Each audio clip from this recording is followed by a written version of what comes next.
random knickknacks of different sorts from a little art box that I have where I kind of collect things that I've kind of compiled over the years, different courses and projects, and friends as well. Just a couple of items. There are different textures and different uses, but I haven't really been playing around with this stuff lately, so I just wanted to dig it back out of the box. So first of all, I have a particularly bizarre thing that I use to cast miniature doll parts on a project a couple of years ago. It's just a big brick of wax. It's paraffin wax. It's kind of transparent, but also quite tough, and you just slowly melt this, and then you can kind of pour it into molds and kind of create whatever you would like. It was fun because it's so easy to clean up, and it doesn't really stick to anything, so you can kind of quickly work with it.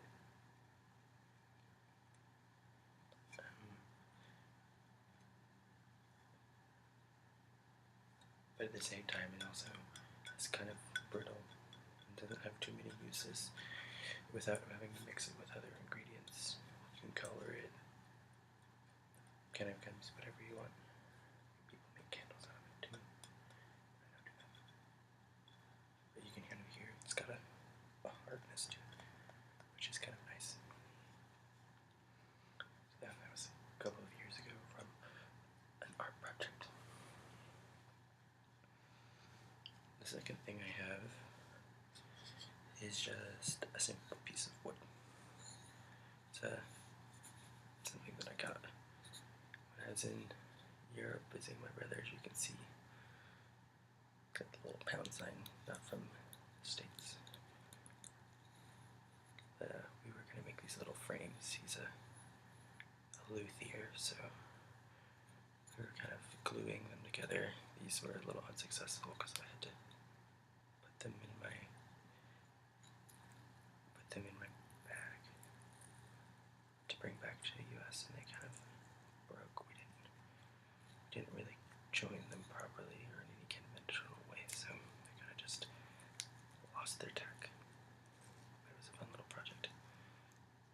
Yeah, we used a Japanese flat saw just to kind of chop pieces down until we had something that was a little bit more manageable. I've actually made a couple frames out of these now that I have them again, but I haven't really dug them out in a while because they were kind of pointless in terms of hanging.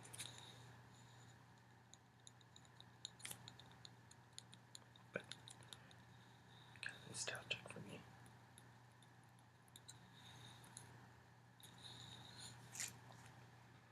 Kind of the idea was to make something similar to this, which is made for stretching canvases. You can kind of just cut through, but what we ended up doing was just much more basic of an idea. Didn't really work that well. The next thing I have is something that I got from a friend when I was starting to grow, or trying to grow hops to kind of make beer with. It's a cute little project box, beer monster. It's just a simple, I think it's a Cascade hop. Kind of the basic hop plant that you would use for making just a really simple beer. I got it a little tattered because it was a present, and I think he tore off the sticker a little quickly. But really, I kind of really like this packaging. Kind of trendy, which goes to say beer is kind of a trendy thing right now too. So, but, it's got a lot of fonts on it, which is the only problem I have with it. It's kind of at least bold, and then if you can see, it's got this italicized. Everything you need is inside with this. Kind of just a little much, but still cute. But, it's something that I didn't really ever grow because I knew I was going to be moving. I lived in an apartment complex when I got this. I didn't really want to start growing them from the inside, but just a couple of things. This is a thing for stirring and aerating the little seed disc it has on the inside.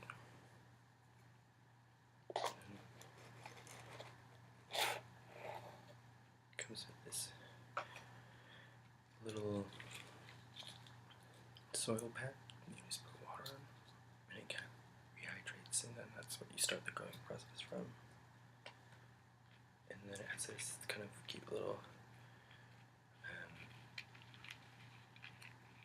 bamboo formed pot. It's kind of hard, but it also has a little bit of give, so you can go directly from this to, I think, another kind of pot, or even directly, if you choose to go to kind of in the ground kind of quicker, it'll just disintegrate and fall apart. But it's a little present that I got that I'd like to use, but I need to buy new brewing stuff to be able to really take advantage of that. The next thing I have is just a simple little paint dish.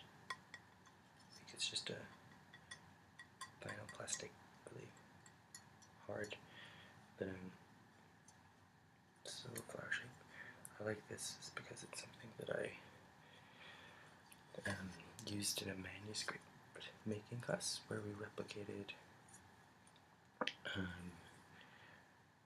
manuscripts from the medieval times, Renaissance times, anything that was on vellum.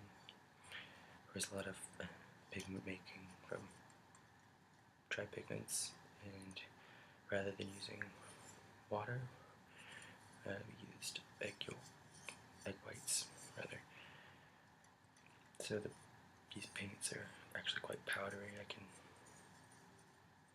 peel them off pretty easily.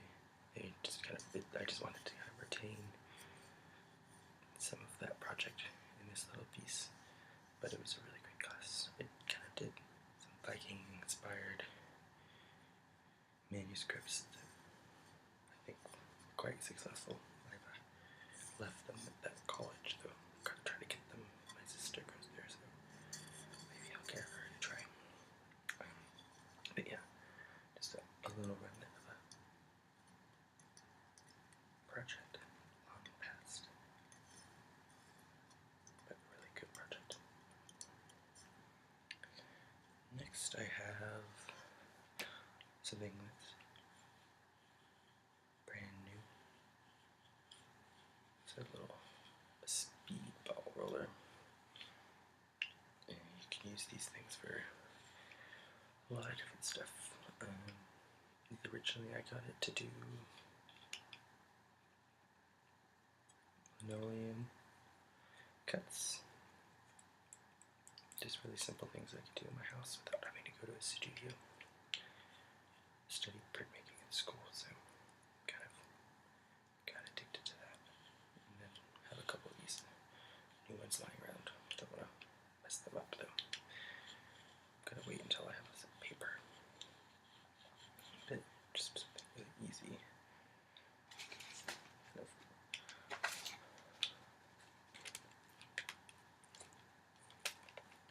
just roll things out. Kind of fun.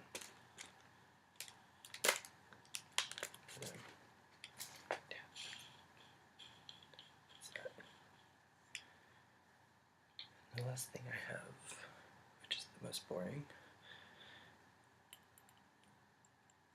is just a simple little jar.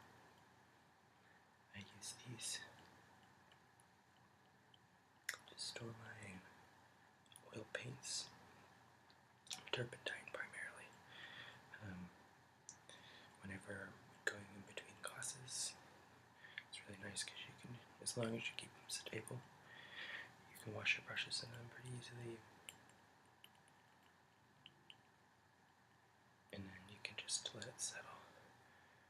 And then all the pigment, dirty pigment, will settle to the turpentine at the bottom of this.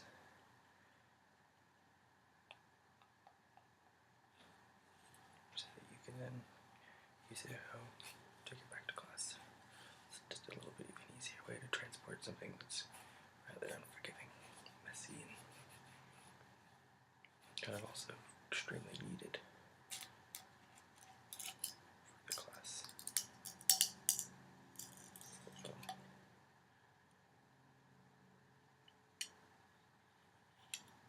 Listen. Lots of art students carry these around. So whenever you see just dirty jars laying around, if you live with an artist, don't drink out of them because they've had turpentine, which isn't, you can't ingest it very well. You don't really want to too. The oil paints aren't good for you either. They've got a lot of different, not necessarily chemicals, but different things in them that you don't want to eat.